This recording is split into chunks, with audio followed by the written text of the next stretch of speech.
안녕하세요. 반갑습니다. 비트코인 뉴스 팡입니다. 2019년 9월 12일 비트코인 뉴스 전해드리도록 하겠습니다. 여러분들 도움이 되신다면 좋아요, 구독, 댓글, 알림 설정 해주시면 감사하겠고요. 투자에 관련된 정보들 참고사항일 뿐이고 좋으니 아니니 투자하실 땐 여러분들 스스로 꼭 판단하시고 결정하시길 바라겠습니다. 자, 금일은 비트코인 최고점에서 매도하는 방법에 대해서 같이 이야기 나눠볼 건데요. 재미난 기술적 분석이 하나가 있어서 그걸 한번 가져와 봤어요.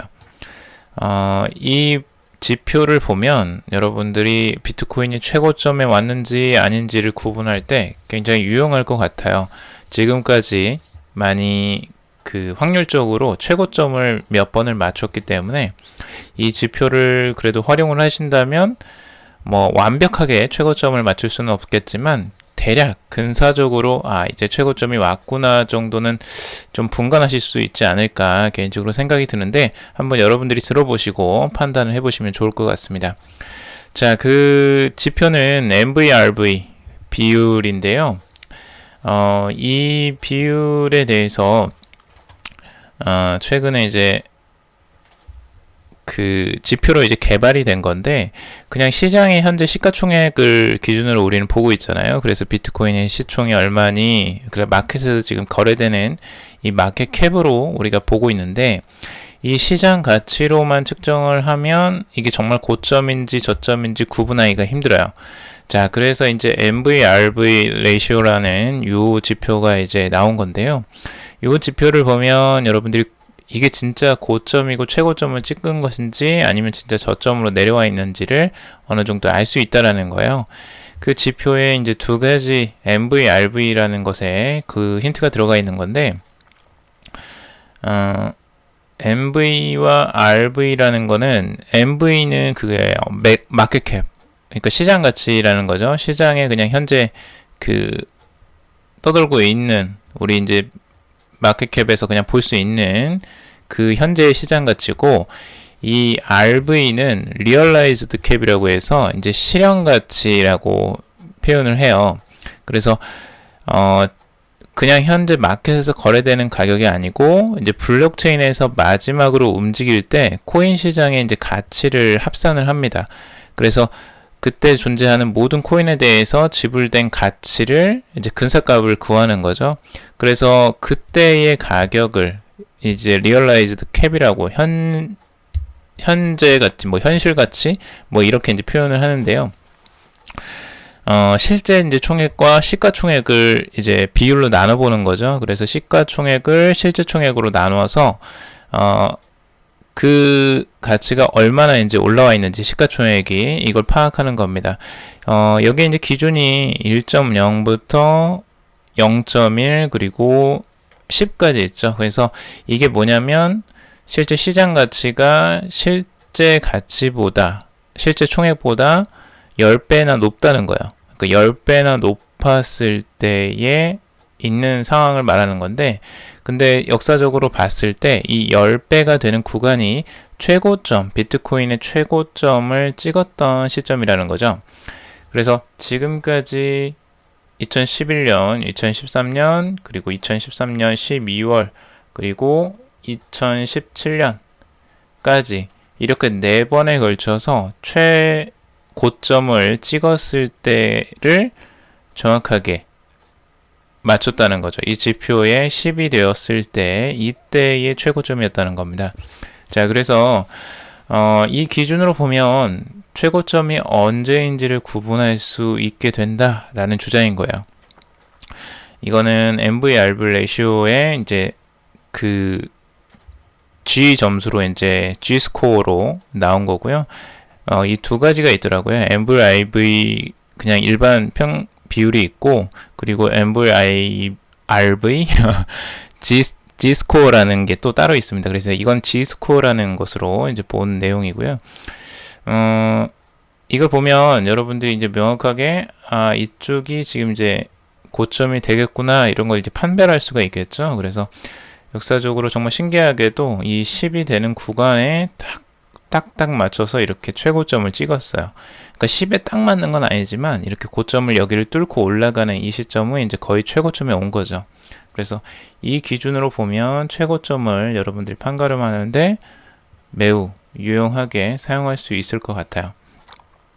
그리고 저점은 아직 명확하게 이제 똑같이 동일하진 않는데 이 구간에서 이제 좀 나오죠. 이 구간이 이제 일반적으로 최저점으로 많이 나오는데 여기에서는 또 상단에서 끝나고 이렇게 올라가는 경우도 있기 때문에 이걸 이제 명확하게 이때만을 표현하기는 조금 애매할 수도 있을 것 같아요. 그래서 1 이하로 지금 이제 내려가 있는 이 상황에서 이제 저점을 찍은 경우가 지금 있고요.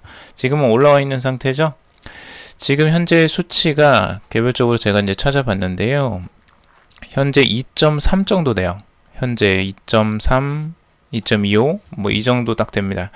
그러니까 아직까지 10까지는 꽤 그 괴리가 있죠. 그래서 이 거리감이 있기 때문에 아직까지 좀 더 상승하는 흐름들이 나올 가능성들을 이 지표를 보면 이제 어느 정도 알 수가 있는 거죠. 그래서 지금 현재 최고점이라고는 할 수 없는 시점이다 라고 볼 수 있습니다. 이 지표를 통해서는요.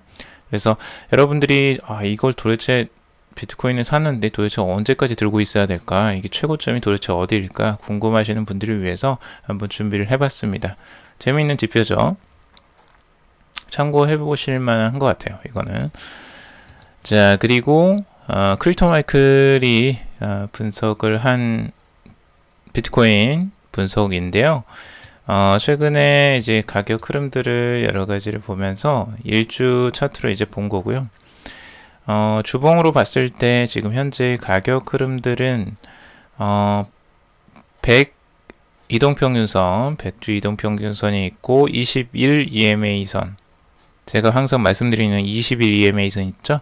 그 선하고 이제 두 가지를 같이 중요하게 보고 있어요. 그래서 과거에 이 100 이동평균선을, 100주 이동평균선을 21 EMA선이 이렇게 골든 크로스를 통해서 뚫고 올라가서 상승하기 시작했다라는 거죠. 이때부터 이제 강력한 상승세가 계속 이어졌었고 21 EMA선을 터치하면서 계속 가격 상승이 있었다라는 부분이고, 이번에도 21 EMA선이 얼마 남지 않았어요. 이걸 터치하고 갈 가능성들을 크립토 마이클도 똑같이 보고 있는 거고, 지금 9380선까지 이렇게 터치를 하고 다시 상승하지 않을까라고 이제 보고 있고요. 기간은 28바 정도 되고 196일 정도의 기간 동안 이게 이제 조정이 나오고 이 안에서 이제 상승세로 그때 이후에 전환되지 않을까. 그래서 2019년 말 정도를 지금 이제 예상하고 있는 거죠. 그때쯤 이제 이 되돌리는 시점이 나오지 않을까라고 보고 있습니다. 똑같이 지금도 이제 21 EMA선이 100주 이동평균선을 뚫고 이렇게 골든크로스가 나온 상황이죠. 그래서 지금 그때와 비슷하게 이렇게 골든크로스가 나오고 한번 이렇게 수렴하는 단계, 이 수렴하는 단계로 지금 진입해 있는 과정이라고 지금 비슷하게 보고 있습니다. 자, 그리고 비트코인 억만장자 윙클보스의 제미니 거래소가 암호화폐 커스터디 서비스를 출시한다 라고 얘기를 하고 있습니다. 이 소식은 제미니 거래소에서도 이제 암호화폐 그 수탁 서비스를 시작한다는 거죠. 그래서 암호화폐를 수탁해서 그걸 보관하고 관리하는 역할들을 하겠다는 건데, 이걸 왜 하느냐? 여기서 이제 중요한 게 이거죠.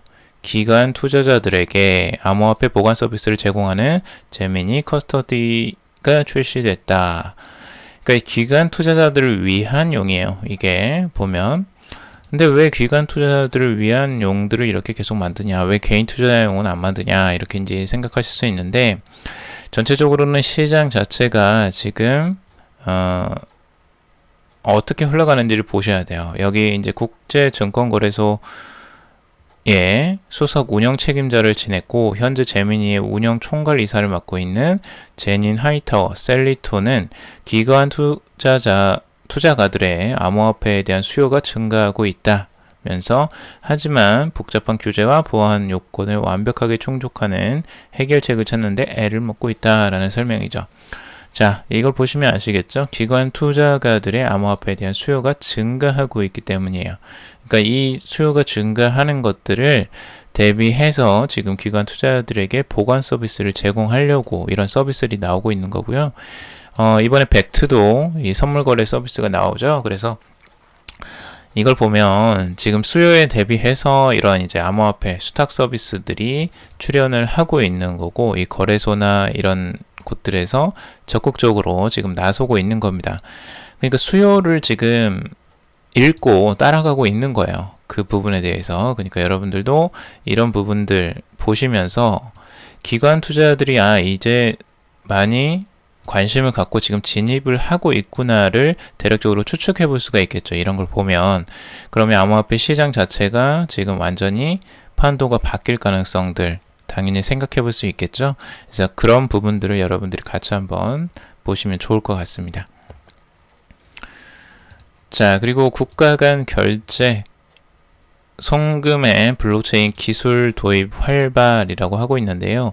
국제은행 간 금융통신망인 이제 스위프트도 블록체인을 활용한 국제 결제 프로젝트에 착수한다라고 하고 있습니다. 지금 암호화폐 전문 미디어 AMB 크립토가 스위프트가 유럽에서 포 기반 국제 결제 서비스를 제공하고 있는 프로젝트를 준비하고 있다라고 보도를 했습니다. 이 부분은 스위프트도 이제 블록체인 기술을 활용해서 실제 이제 송금 업무들을 처리하겠다라는 거겠죠. 그래서 기존에는 이제 스위프트는 굳이 이런 걸 하지 않아도 됐어요. 왜냐하면 그 국제 송금 결제 쪽에서 은행 간의 이런 결제 쪽에서 거의 독점이었잖아요. 근데 이 시장을 장악하고 있다가 이제 리플이 이제 들어오면서 그 시장을 막 침투하게 들어오니까 이제 스위프트도 이제 다급해진 거죠. 여기서 가만히 있다가 큰일 나겠다.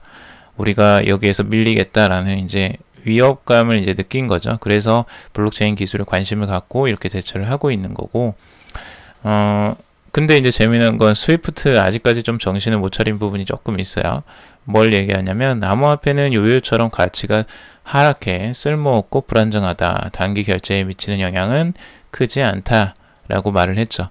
이거는 딱 보기에도 리플을 의식한, 그리고 다른 이제 국제 송금을 지금, 생각하고 투자하는 이제 암호화폐들을 겨냥한 말이라고 좀 보여져요.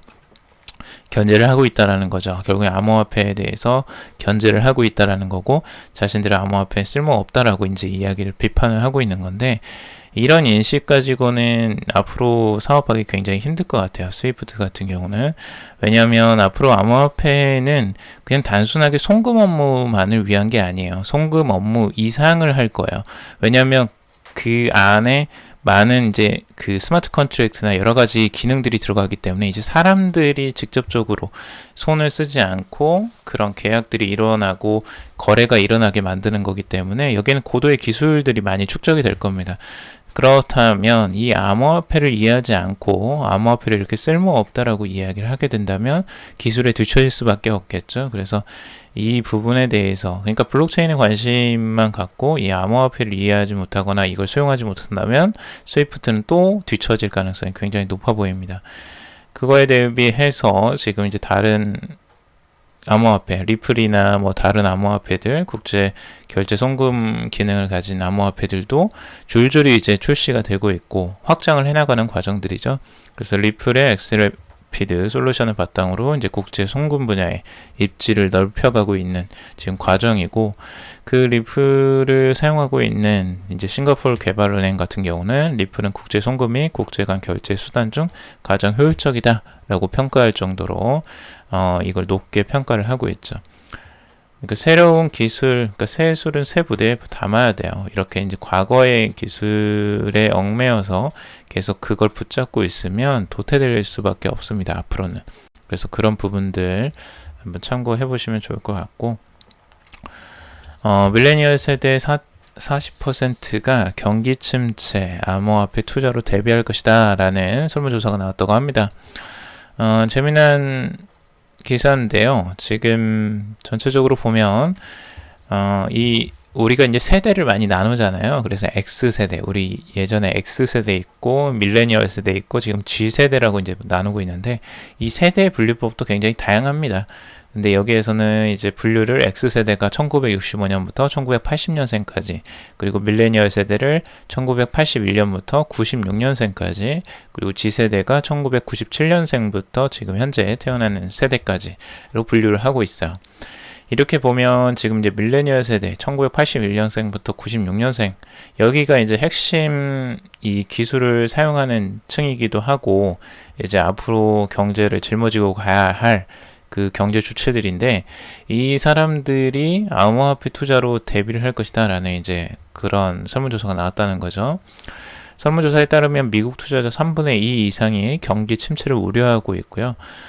주식 포트폴리오 일부를 더 안전한 자산으로 변경하거나 암호화폐, 상품, 부동산 등으로 이제 해칭하는 방안을 고려 중이다라고 답을 했습니다.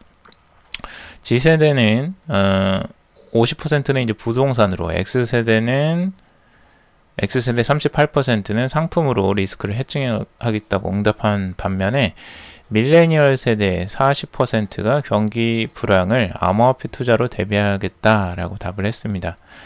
그래서 굉장히 이 G세대 쪽이 더 각광을 받을 것 같은데, 오히려 밀레니얼 세대 쪽에서 더 암호화폐 투자에 관심을 갖는 것으로 보여지고, 지난 7월 뱅크레이트가 미국에서 실시한 설문조사에서도 밀레니얼 세대의 암호화폐 선호도가 X세대보다 3배 높은 것으로 확인된 바가 있다고 합니다.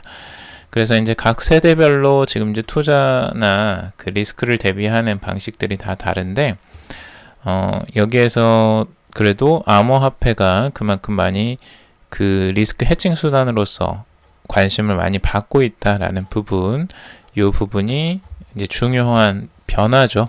예전에는 전혀 이 암호화폐를 뭐 리스크 해칭 수단으로 생각하지 않았죠. 그냥 투기의 수단, 아니면 그냥 그 재미있게 그냥 보는 그런 그 자산 중에 하나, 자산이라고도 생각 안 했을 거예요, 처음에는. 그래서 이런 부분들이 이제 그 자리 잡혀가는구나가 이제 보이죠. 어느 정도 암호화폐들이 자리가 잡혀가고 있고 투자의 대상으로 이제 객관적으로 바라보기 시작하는 거.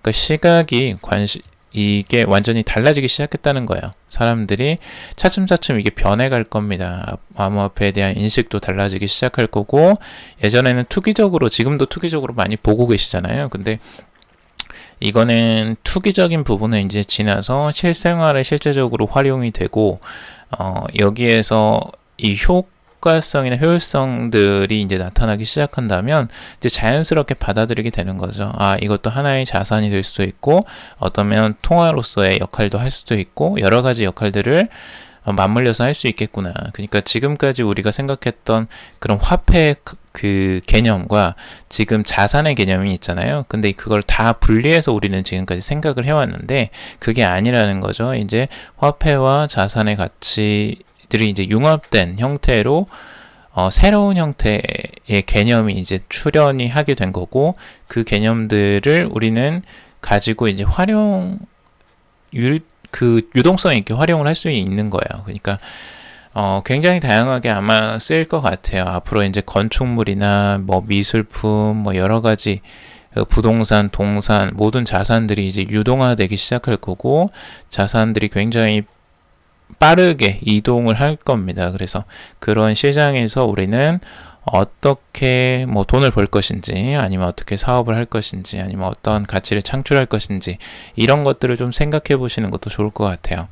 그래서 저도 이제 그런 부분을 많이 고민을 해보고 생각을 하고 있는데, 여러분들하고 그런 부분에 대해서 좀 이야기를 나눌 수 있다면 더 좀 유용하고 좋지 않을까. 그래서 제 생각은 우리나라가 그런 부분에서 참 앞서갈 수 있는 나라라고 생각해요. 지금까지 기술적인 부분도 그렇고, 이런 것에 이 새로운 신기술에 대한 관심도도 굉장히 높거든요. 그래서 굉장히 전파도가 빠르기 때문에 그런 것에서는 확실히 앞서간다고 생각을 합니다. 근데 좀 창의적인 부분, 그리고 뭔가를 생산해내고 새롭게 만들어내는 부분이 조금 약해요. 그래서 그런 부분들을 같이 고민해보고 여러분들하고 같이 좀 만들어 갔으면 좋겠다. 이런 생각들을 하면서 저도 방송을 합니다. 그래서 같이 여러분들 공부해 보시고요. 우리 좋은 아이디어 한번 내서 또 앞서가는 한국을 한번 만들어 보십시다. 네, 굉장히 거창하게 얘기를 했네요. 자, 오늘 여기까지 정리를 해봤습니다. 여러분들 도움이 되셨길 바라고요. 도움이 되셨다면 좋아요, 구독, 댓글, 알림 설정 해주시면 감사하겠습니다. 투자에 관련된 정보들 참고사항일 뿐이고 좋으니 아니니 투자하실 땐 여러분들 스스로 꼭 판단하시고 결정하시길 바라겠습니다. 설 연휴 즐겁게 보내시고요. 다음에 또 찾아뵙겠습니다. 감사합니다.